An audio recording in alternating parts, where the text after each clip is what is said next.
Welcome to this program of In the Know. We are privileged, indeed, we are honored to have Dorcas Mwangi from Nairobi, and to be precise, Lolesho, and that's in Kenya. I'll begin by asking Dorcas, who is our guest today, to introduce herself and to ask her what she's doing with her life. Dorcas, it's nice to meet you. How are you? Nice to How are you meet you doing? too. I'm Thank doing you. Nice well, to meet thank you. Well, I am 23 years old.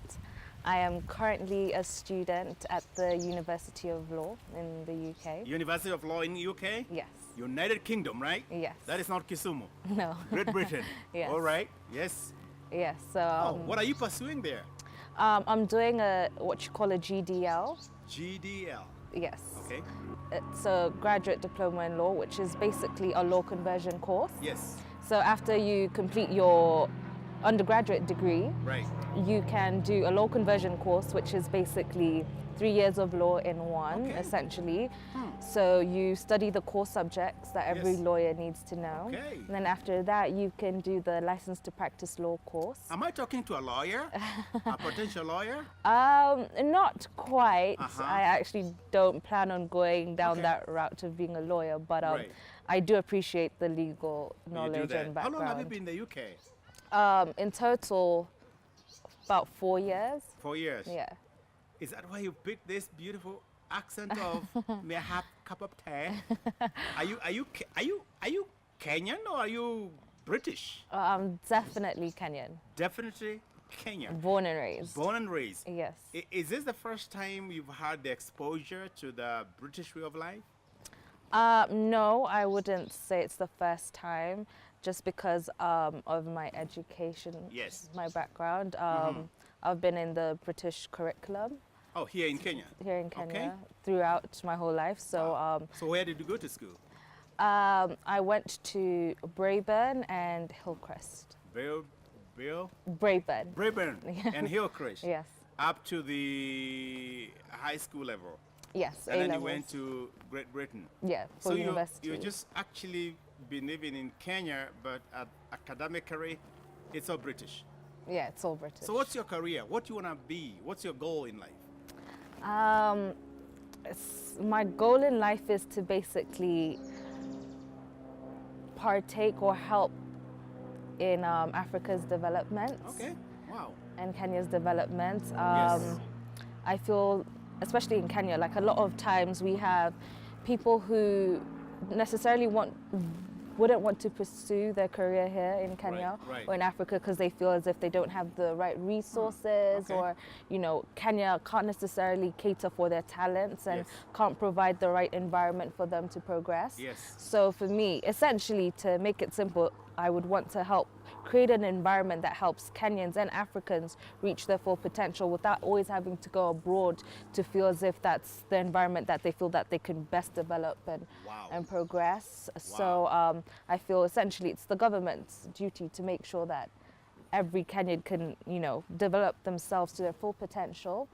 And Wow. Africa as a continent, I feel, is extremely wealthy and has so much potential. And we've never really broken free of the strongholds of colonialism Yes. and also ourselves, our own leadership as a continent in various Yes. different countries, I feel has been flawed in many ways. So my passion, or what I feel I would like to at least give my input in or Yes. make a difference is Africa's development, especially through policy development and Okay. making sure that not only do we have policies, but they're also being implemented well. And This is new, Yeah. Dorcas.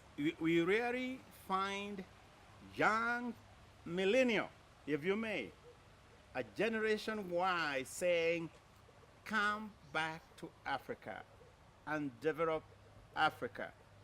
Others are running away from Africa. yeah, And you are saying, let's develop definitely. our Africa, our Kenya, because indeed it has a lot Potential. of potential. Yeah.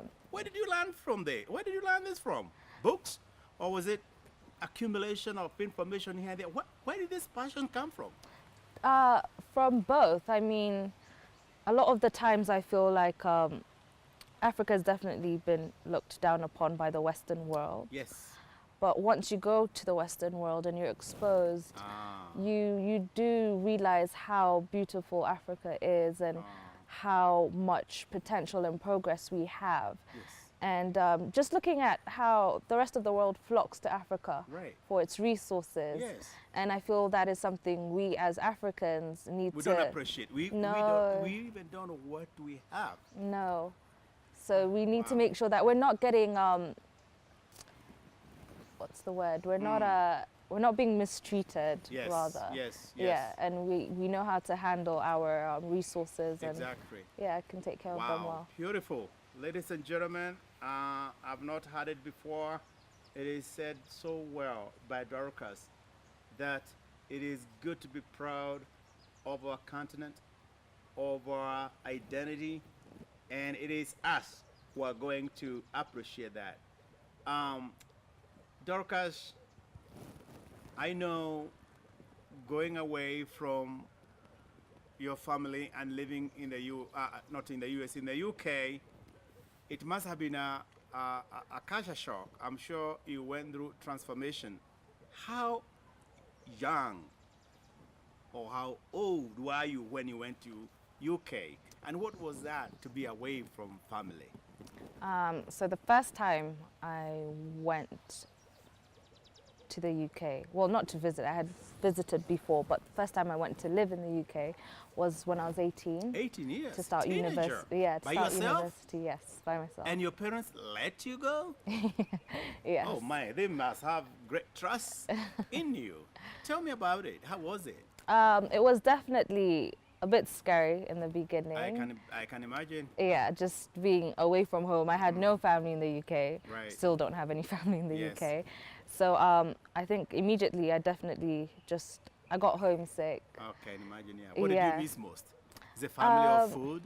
Everything, just also the things that I didn't, or rather I came to realize I took for granted. Yes. Just things like the environment Okay. of Kenya. You know, I love the fact that Kenyans are so motivated and are always looking to progress and do the next thing, next Right. venture. No one Yes. really, laziness doesn't seem to be like something that Kenyans Right. deal well with. So I realized that I missed that environment, and it was such a beautiful environment to grow up in. And yeah, everything else as well. Wow, wow. Did you, but I'm sure there was some exciting moment to be away from family, rules, time, curfew time, make the food when you want it, sleep when you want it, your preferences. There was something good about being independent. I have a girl, and I know you know her. And there was a time she said, it's time for me to get out of the shell. I want to go to the world and make mistake and learn. I agree. You agree? Yes. Oh, you guys think the same. What is out there? Do you know how we get scared as parents when you go there on your own and your girls? Not that we don't trust you, but we don't know about other people out there. Do you even Definitely. care about our feelings? I mean, definitely when you go out there into the world, you're meeting people from all different sorts of Yes. walks of life and backgrounds, different morals and views. But I feel that it's important to be exposed and just to see the world for what it is, Yes. you know, not to be ignorant and to be knowledgeable and not naive, Right, right. you know.